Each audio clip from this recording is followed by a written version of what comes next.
சென்னையில் 2வது நாளாக பார்த்தீங்கன்னா இந்த மாலை வேளையில் மழை என்பது இன்றும் தொடர்ந்து இருக்குது. நேற்றுமே சென்னையில் பெரும்பாலான பகுதிகளில் மாலை 3 மணிக்கு பிறகாக வானம் மேகமூட்டத்துடன் காணப்பட்டு பலத்த காற்றுடன் அது சுமார் அரை மணி நேரத்துக்கு மேலாக மழை பெய்தது.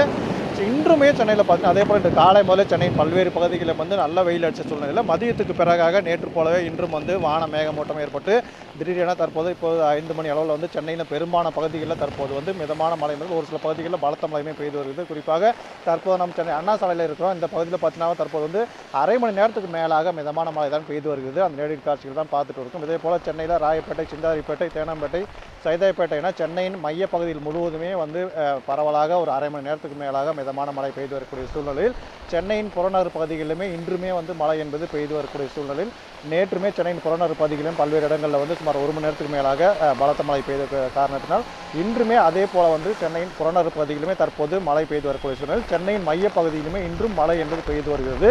இந்த மழை காரணமாக பணி முடித்து தற்போது வீட்டுக்கு செல்லக்கூடிய பொதுமக்கள் தற்போது அங்கங்கே ஒதுங்கி இருக்கக்கூடிய அந்த காட்சிகளையும் பார்த்து வரக்கூடிய சூழ்நிலையில் வானம் இருண்டு தற்போது சென்னை என்பது ஒரு இருண்ட சூழ்நிலையில் தான் காணப்படுகிறது. இதன் காரணமாக சாலையில் செல்லக்கூடிய அந்த வாகனங்கள் எல்லாமே தற்போது அந்த முகப்பு விளக்குகளை எரியவிட்டு அது செல்லக்கூடிய காட்சிகளையும் பார்த்து வருகிறோம். தொடர்ந்து அரை மணி நேரத்துக்கு மேலாக மழை என்பது பெய்து வரக்கூடிய சூழ்நிலையில் தமிழகத்தின் வளிமண்டல மேலடுக்கு சுழற்சி நிலவுவதால் தொடர்ச்சியாக இன்னும் சில நாட்களுக்கு இது போன்ற மழை நீடிக்கும் என்று சென்னை வானிலை ஆய்வு மையம் தெரிவித்திருந்தது.